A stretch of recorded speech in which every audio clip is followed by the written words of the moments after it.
ચહેરા મને પડી ગઈ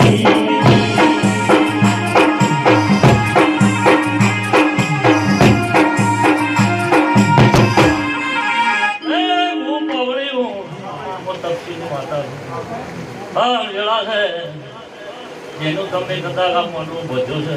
આ રાજસ્થાનના મહેમાન આવ્યા છે પણ જગતસિંહ ખબર પડશે મનવું પાયા હતા હા હું તપસીની મફારી માતા હોય હું અનવાના મકવાણાની માતા હોય કદાચ છે ગળચાર લઈ બાહો કર્યો હોય તો હવારના ફૂલેકો આલીનો હા આ વેળા છે લાભ પડશે અતારના ઉડીનો ઉતારો એટલો ઉતારી દો હું તપસીની માતા જોડું છું આ ગોમની ગળીએ કાઢી 10 વાગે 11 વાગે તો વળાના યાર જગતમાં મારું આવો ગઈ તો શું કહો છો આવા વેળાએ હું ચારે કોટની વાળ પછી ના થયું અને મેં દોડ આવ્યો છે કોઈ વેત ભળી ના આવ્યો છે એમને ભાઈઓ નથી તો